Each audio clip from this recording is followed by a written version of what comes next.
নমস্কার। আজকে থেকে আমি বাংলা স্ফিয়ারের এপিসোডগুলি একটু স্ট্যাগার করে করে আপনাদের আপলোড করব।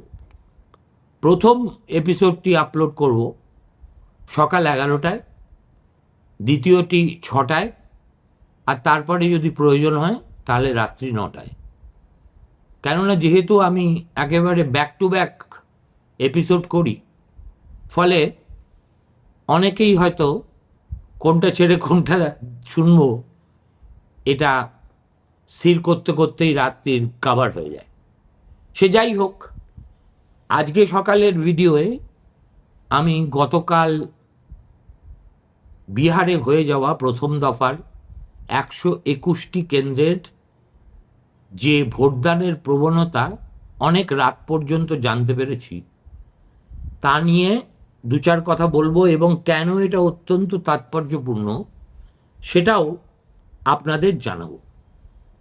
ব্যাপার হচ্ছে, রাত্রি 10টা পর্যন্ত যে ভোটার টার্ন আউটের ফিগার ইলেকশন কমিশন দিয়েছেন, তাতে দেখা যাচ্ছে যে বিহারের 18টা জেলার 121টি কেন্দ্রে 64.66% ভোট পড়েছে। পশ্চিমবঙ্গের তুলনায় এটা কিছুই নয়। আমাদের এখানে 75, 76, 77, 78, 80% ভোট পড়ে, কিন্তু বিহার এই ভোটদানের ব্যাপারে অত্যন্ত কৃপণ। কখনোই তাদের মোট ভোটার সংখ্যা, মানে ভোট প্রদত্ত ভোটের সংখ্যা 50, 55, 56 ইত্যাদির উপরে ওঠে না। পাটনার মতো শহরে যেমন 30-35% লোকের বেশি সচরাচর বিহার ইলেকশনে ভোটই দেন না। কিন্তু এবার অতীতের সমস্ত রেকর্ড ম্লান করে দিয়ে 64.66% ভোট 10টা পর্যন্ত পড়েছে। মধ্যরাত্রি এলে হয়তো এই সংখ্যাটা বাড়বে, কখনো তো কমবে না। এখন এটা কেন বলছি হাইয়েস্ট? 2000-এ এখানে যে অ্যাসেম্বলি ইলেকশন হয়েছিল এবং যে ইলেকশনে নীতিশ কুমার হৈ হৈ করে জিতে এসেছিলেন, তখনও কিন্তু 64.6% বেশি ভোট পড়েনি। না, 1998-এ 64.6 লোকসভা পোলসে পড়েছিল, আর 2000 সালে পড়েছিল 62.6। এই সব কিছুই কিন্তু একেবারে ম্লান হয়ে গেছে এবারের রেকর্ডের কাছে। একটা হিসেব দিলে আপনাদের কাছে ক্লিয়ার হবে। সকাল 9টা পর্যন্ত ওই 13.13%, 11টায় 27.65, তারপরে একটা কোয়ান্টাম জাম্প অ্যাট 1 PM 42.31, 3টে 53.77, 5টায় 60.13, 8টায় 64। এখন সবচেয়ে বেশি ভোট পড়েছে বেগুসরাইতে 67.32, আর তারপরে আছে গোপালগঞ্জ 64.96, মুজাফফরপুর 64.63, এমনকি পাটনা বা শেখপুরার মতো জায়গায় অতীতের তুলনায় অনেক বেশি ভোট পড়েছে। পাটনায় পড়েছে 52.17 আর শেখপুরায় 49.37%। এখন এই যে ভোটের রেকর্ড, সেই রেকর্ড দেখে কি মনে হচ্ছে? আমি যা বলবো সেটা কোনো গণৎকারের কথা নয়, কেননা আমি তো সত্যি ওই বিদ্যাটা আয়ত্ত করতে পারিনি। বিহারে দিন সাতেক কাটিয়ে আমার যা মনে হয়েছে তার ভিত্তিতে আমার এ ব্যাপারে যা প্রাথমিক পর্যবেক্ষণ, সেটাই আপনাদের সঙ্গে শেয়ার করছি। সেটা হলো, এই যে ভোটার বিস্ফোরণ, সেটা কিন্তু ওই আর কি জেন জিড প্রবল উৎসাহে রাস্তায় নেমে ভোটার লাইনে দাঁড়ানো ছাড়া অসম্ভব ছিল। এবং বিহারের ভোটের এবারে অন্তত একটা সবচেয়ে বড় তাৎপর্যপূর্ণ ঘটনা ঘটল, যে তারা 32% টোটাল ভোটারের মধ্যে হচ্ছে জেন জি তালিকাভুক্ত।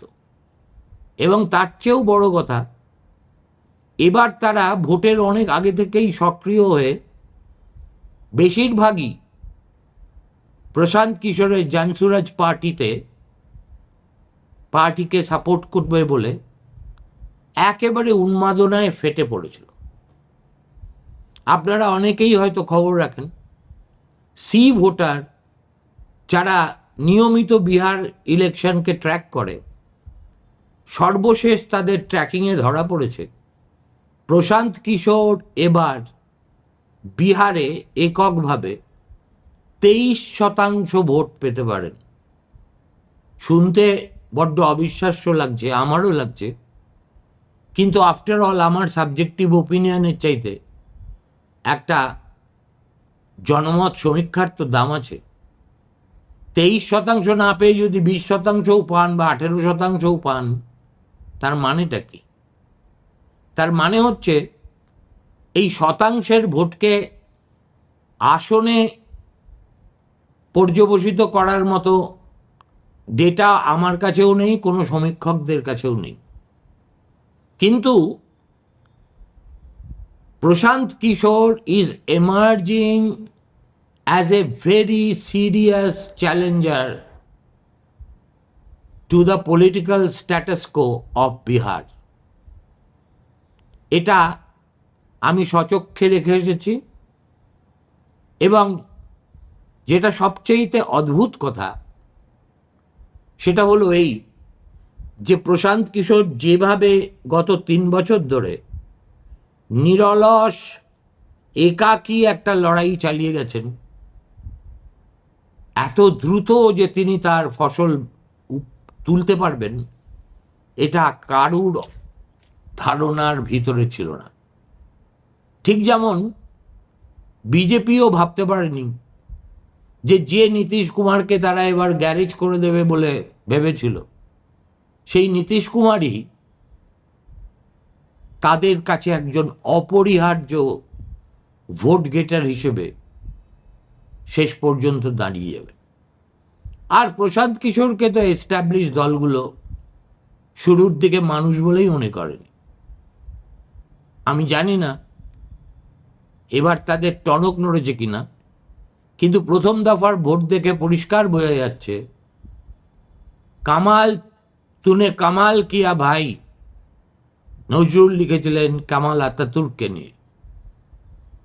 এই প্রশান্ত কিন্তু এবার যদি কামাল করে দিয়ে ভোটের ফলাফলের সব পরিচিত অঙ্ককেও বেজায় গুলিয়ে দেয়, আমি অন্তত কিছুতেই আশ্চর্য হব না। এখন এটা হচ্ছে যেমন সিএসডিএস লোকনীতি 2025 অক্টোবরে, অর্থাৎ গত মাসেই তারা একটা সার্ভে করেছিল। এরা প্রিপোল করে আর পোস্টপোল করে, এবং আমি মনে করি ভারতবর্ষের সবচেয়ে ডিপেন্ডেবল কোনো যদি সমীক্ষা থাকে তাহলে সেটা হচ্ছে সিএসডিএস লোকনীতি সমীক্ষা। এই সমীক্ষার ফলাফল বলছে যে 28% অফ জেন জি সাপোর্ট, এই যে প্রথম দফায় যেসব জায়গায় ভোট হলো সেই সাপোর্ট পাচ্ছেন প্রশান্ত কিশোর, যেখানে আরজেডি পাচ্ছে 22%, বিজেপি পাচ্ছে 18%। এই যে বিহার ফার্স্ট আর এনাফ ইজ এনাফ, আর সর্বোপরি ভোট চেঞ্জ নট কাস্ট, এই যে তিনটি কথা বলে যুব সম্প্রদায়ের মধ্যে তিনি যে আকুলতা তৈরি করতে পেরেছেন তা কিছুটা আমি চাক্ষুষ করেছি, আর এই সমীক্ষাগুলোর ফলাফলে তা একেবারে স্পষ্ট হয়ে গেছে। এবার ধরুন কতগুলো সিট পেতে পারে তার ইয়েতে, কিন্তু লোকনীতি যায়নি। তারা এই জেএসপির ভোট প্রার্থী তালিকা দেখে কি ধরনের happy blending of all caste as well as educated Biharis, এটাই প্রায় অসম্ভবকে সম্ভব করার মতো তিনি সেটা করেছেন।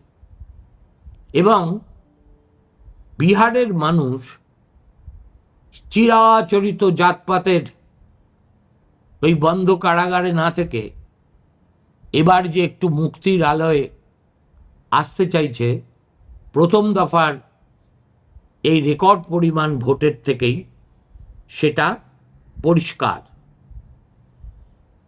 যদি ধরুন এই যে জেনজি যারা, তাদের 70% ভোট দেন, তাহলে কিন্তু JSP could emerge as a third force with minimum vote share of 15 to 20%. এবং এর ফল কাকে বেশি ভুগতে হবে, এনডিএ না গঠবন্ধনকে, সেটা কেউ বলতে পারছে না।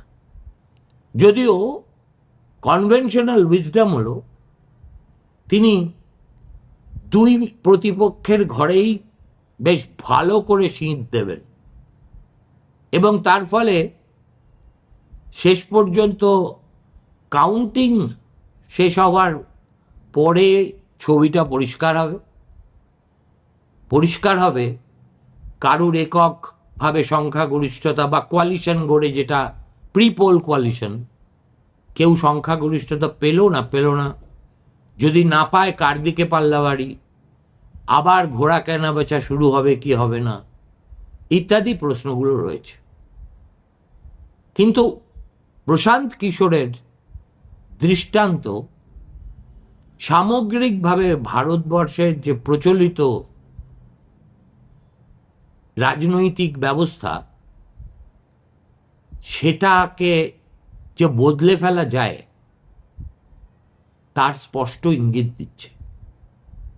এবং আবার সেই বিহারি পথ দেখাচ্ছে সম্ভবত বাকি ভারতবর্ষ। এখন তো আমারই মনে হচ্ছে এইসব ফালতু আইপ্যাক ফাইপ্যাক না করে প্রশান্ত কিশোর যদি পশ্চিমবঙ্গেও একটা জানসুরাজ পার্টি জাতীয় কিছু একটা ফ্লোট করতেন, তাহলে 2026-এর ভোটে he would have been a major kingmaker. এবং প্রশান্ত কিশোরের এই সাফল্য, আমার নিজের অভিমত, রাজ্যে রাজ্যে রাজনীতির সঙ্গে যাবত অসম্পৃক্ত যুব সমাজকে কিন্তু উদ্বুদ্ধ করবে। গোটা দুনিয়া জুড়েই আজ এই তরুণ প্রজন্মের বলবোলা, আর বিহারের তরুণ প্রজন্ম সব দিক থেকে মার খায়। তাদের শিক্ষার কোনো মূল্য নেই, পরীক্ষার আগে পরীক্ষার প্রশ্নপত্র লিক হয়ে যায়, চাকরি নেই, এবং ফল হচ্ছে পলায়ন। একজন মানুষ যদি দাঁড়িয়ে বুক চিতিয়ে বলতে পারেন যে না, আমি যদি আসি আমি তোমাদের জন্য এই করব, এনডিএর ম্যানিফেস্টোতে অথবা গঠবন্ধনের ম্যানিফেস্টোতে, যেখানে চাঁদ শুধু পেরে আনতে বাকি রাখার মতো প্রতিশ্রুতি দেওয়া হয়েছে, সেখানে কিন্তু প্রশান্ত কিশোর খুব র্যাশনালি তার প্রতিশ্রুতিগুলো রেখেছেন। তার মধ্যে একটা হলো বছরে 10 লক্ষ চাকরির সংস্থান এবং এমনভাবে স্কিল ডেভেলপমেন্ট করা গোটা রাজ্য জুড়ে ইউজিং এআই মডেল, যেটা তুলনা হিসেবে তিনি জার্মানিকে দেখিয়েছেন। সুতরাং আমার মনে হচ্ছে একটা নতুন ইতিহাস রচনার দিকে এগোচ্ছে বিহার। সেই হাওয়াটা যদি রাজমহল পাহাড় পেরিয়ে আমাদের পশ্চিমবঙ্গে প্রবেশ করে, তাহলে বড় ভালো হয়। হবে কি? নমস্কার।